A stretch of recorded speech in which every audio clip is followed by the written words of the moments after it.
Alhamdulillahirabbil alamin wa bihi nasta'inuhu ala umuri dunya waddin wala haula wala quwata illa billahil aliyyil azim. Asyhadu an la ilaha illallah wahdahu la syarikalah wa anna Muhammadan abduhu wa rasuluhu alladzi la nabiyya ba'dahu amma ba'd. Wa iman rahimakumullah. Hidup manusia itu ditentukan oleh dirinya sendiri karena Allah Subhanahu wa taala sudah memberikan free will, dan free will itu akan berimbas pada free choice. Free will itu kehendak bebas, free choice itu pilihan bebas. Nah, itu sudah diberikan oleh Allah Subhanahu wa taala. Dan yang paling besar itu adalah free will dan free choice-nya itu manusia memilih untuk beriman dan memilih untuk kafir. Faman syaa falyu'min wa man syaa falyakfur. Maka barang siapa yang mau beriman, berimanlah, dan barang siapa yang ingin kafir, ya kafir.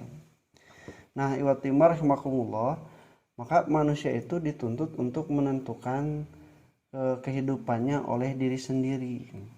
Tetapi terkadang ketika manusia tidak mempunyai prinsip, tidak mempunyai kehendak sendiri yang dipegang, maka kehidupannya banyak ditentukan oleh orang lain. Kieu misalna teh. Mun aya batur anu koret ka urang. Urang hayang mere teu kanu koret ka urang. Biasana teu. Berarti anu koret teh saha? Duaan. Nah, berarti ayeuna aya urang koret atawa henteu biasana? Biasana mah henteu nya ka batur kana sok mere. Nah, jadi koret ka si eta. Nah, berarti hirup urang teh masih ditentukan ku batur. Padahal lamun urang boga prinsip mah rek itu koret tek henteu ka urang, ai urangna sok mere mah nya mere we. Itu bager henteu ka urang, da urang mah hayangna mere. Nah, maka ikhwatimar rahimakumullah, ketidakjelasan dan ketidakpunya prinsipan inilah yang kadang ditentukan justru secara sadar atau tidak oleh orang lain. Makanya di dalam agama Allah Subhanahu wa taala mengajarkan keterbolak-balikan hati itu yang dinamis dan tidak pada satu keadaan, meminta pada Allah Subhanahu wa taala supaya ditetapkan pada agama patokanana. Ya muqallibal qulub tsabit qalbi ala dinika. Wahai yang membolak-balikan hati, tetapkan hatiku itu pada agamamu. Nah, itu yang paling pokok mah. Jadi urang mah lamun cek agama rek kieu rek kitu, tah urang tutulkeun eta. Maka kita itu sudah mempunyai prinsip mengikuti agama. Nah, di ayat ke-76 surah Al-Baqarah, Allah Subhanahu wa taala menerangkan lagi sifat orang munafik yang ayatnya hampir mirip dengan ayat berapa ya? Ayat ketika ayat 13, wa idza laqul ladina amanu qalu amanna wa idza khalau ila syayatinihim qalu inna ma'akum innama nahnu mustahjiun. Nah, di ayat 76 ini wa idza laqul ladzina amanu qalu amanna, sama. Dan apabila mereka bertemu dengan orang-orang yang beriman, mereka berkata kami beriman. Nah, Ibnu Katsir mengatakan maksud kami beriman tuh kieu tah orang-orang Yahudi mah cenah nyebatkeunna teh kami teh iman terhadap apa yang diturunkan oleh Allah Subhanahu wa taala kepada nabi yang kamu percaya. Orang beriman abi ge iman cenah, tapi sok we keur maneh hungkul. Abi mah teu iman, sok we keur maneh hungkul. Nah, ieu jadi salah sawios ternyata bukti perkataan Allah Subhanahu wa taala mun di antara orang Yahudi jeung antara orang Nasrani anu gede peluangna abus Islam nu mana biasana? Ti Yahudi jadi mualaf atau ti Nasrani jadi mualaf? Nah, ti Nasraninya kunaon?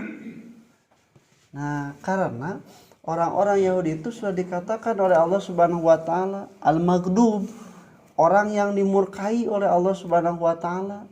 Sabab geus apal, geus ngarti teu daek nurunkeun, malah justru ngadon melanggar. Tapi kalau orang Nasrani dikatakan oleh Allah itu sebagai ad-dhalin, orang-orang yang sesat. Anu sesat nyangkana jalan nu ditempuhna bener henteu? Benar biasana mah cenanya. Padahal mah sasar, berarti manehanana teh teu apal jalan ieu teh salah, rasa teh bener. Maka ketika ada orang yang menunjukkan jalannya, justru asa mobrok manggih gerowong. Oh iya cenah bener. Maka ketika kita lihat ternyata banyak orang-orang Nasrani yang mudah masuk Islam itu karena sebenarnya mereka juga memerlukan mencari kebenaran itu dibanding Yahudi mah hese eta teh. Da Yahudi mah lolobana geus ngarti ngambung.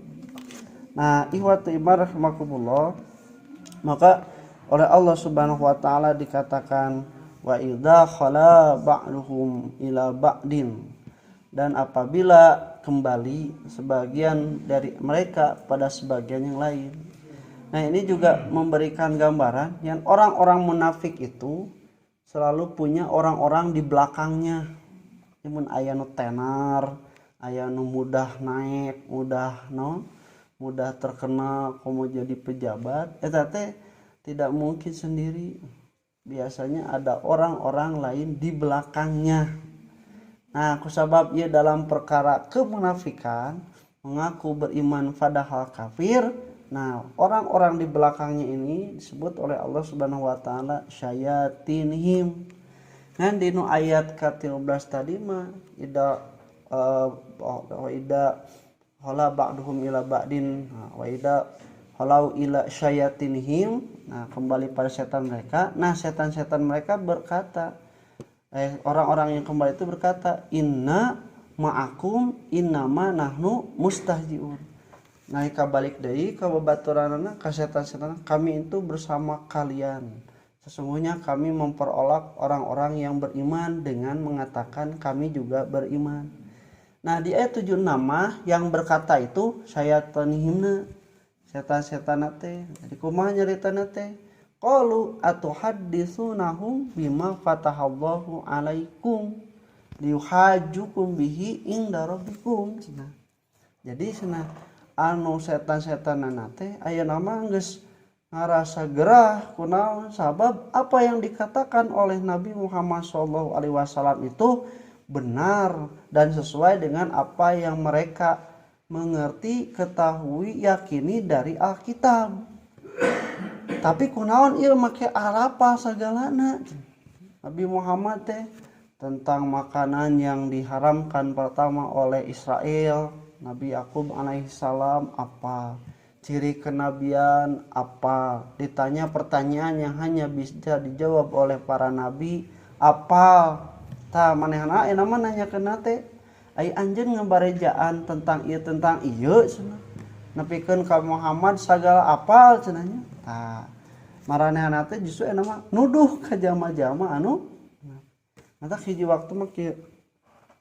Lamun aya anu berkhianat pikeun ka ngaku-ngaku kaditu teh senanya kaditu teh balad padahal mah nanti padahal mah musuh dalam selimut. Nah, itu teh lebih besar tidak dipercayai lagi oleh yang mengutusna. Maneh mah cenah kaditu oge daek nuturkeun cenahnya ka urang daek nuturkeun, itu kan lebih tidak dipercaya lagi. Maka cek urang lamun sok aya babasan cenah leuwih hormat nu kafir sakalian ketimbang anu munafik ngaku-ngaku siga Islam, karena dia sudah mengkhianati kepercayaan dirinya sendiri. Nah, maka Allah Subhanahu wa taala digambarkan antara setan-setan orang munafik dengan orang-orang munafik yang mengaku beriman itu dengan perkataan tadi, atuhadditsunahum bima fatahallahu alaikum liyuhajjukum. Nah, maneh nu ngabarejaan Muhammad nepikeun ka apa sagala teh. Cek orang-orang anu ngaku beriman teh teuing teu apa, justru Muhammad teh cenah apa sorangan. Nah, Kalau misalnya dua-dua tidak mengakui, tidak ada yang memberitahu Nabi Muhammad, justru harusnya mereka percaya bahwa Nabi Muhammad itu benar, diutus dan mendapatkan wahyu. Ngan kusabab embung nuturkeun da Muhammad lain ti golongan urang, lain ti bangsa Yahudi dan Nasrani atau Bani Israel yang ditunggu-tunggu kenabiannya, maka mereka tidak mau mempercayainya, mengimaninya walaupun Nabi Muhammad itu benar. Nu hayang seurina di akhir ayatna cek setan-setan teh kajama munafik nu ngaku iman teh apala takilun. Teu mikir aya maneh cenah gitu. Nah cenah eta ku dibejaan teh engke Muhammad cenah jadi apaleun tentang urang nu salah. Kalau misalnya sampai dihadapkan antara Nabi Muhammad jeung orang Yahudi mencari kebenaran saha nu bener teh tentang kebenaran Nabi Muhammad, tentang bagaimana ajaran Yahudi dan sebenarnya mah da anger ialah Yahudi, karena Yahudi itu sudah tidak murni lagi, ada takrif, ada tahrif, ada perubahan dalam kitab mereka. Mereka itu khawatir engke kumaha hareupeun Allah menjadi urang anu kapanggih modal salahna teh. Ka Yahudi mah kitu lolobana mah mereka sebutkan senanya boga salah ieu moal naon lantamasanan naru ila ayama makdudat kami mau moal abus neraka kajaba sakedeuk kitu we ngupahan maneh ku doktrin-doktrin anu nyaeta seolah-olah mereka itu disayangi Allah dengan banyak pelanggaranna. Nah maka Allah Subhanahu wa taala disebutkeun eta jelema nepikeun ka pikasireunana ka babaturanna maneh teu mikir cek anu ieu teh lamun urang sebutkeun nah make nanya kitu kan urang teh nepikeun ka daek hilubiung ka ditu ngaku-ngaku pada urang teh sarua jeung maneh teh kusabab urang teh ngabelan maneh maneh teh mikir oge jadi pikaseurieun sebenarnya namanya ku ngabelaan hayang kapake ku di ditu ku di dieu. Nah maka ikhwati rahimakumullah ibrah yang bisa kita ambil itu terkadang kita teu hayang kapake hayang alus ka ditu ka dieu nepikeun ka ngaleungitkeun prinsip anu bener. Aya hiji indung ku budakna teh kitu nyarita ka budak nu kahiji ngomongkeun budak nu kadua. Datang budak nu kadua ngomongkeun budak anu ka katilu nu kahiji terus saya muter sabab hayang hade padahal mah jadi goreng antara dulurna teh ku sabab terkadang mah sabab indung teu bijak. Urang mah lamun budak eta salah nya salahkeun, lamun eta budak bener nya benerkeun, nu salah salahkeun terus bagian nu benerna, nu bener puji ku sabab manehanana aya di nu bener. Namun dina hiji waktu urang hayang kapake ka ditu ti dieu, hiji waktu mah kabehanana ti ditu teh dieu teu make urang. Sabab urang teu boga prinsip anu dituturkeun. Insyaallah urang lanjutkeun qul qouli hada wa astaghfirullah li wa lakum. Assalamualaikum warahmatullahi wabarakatuh.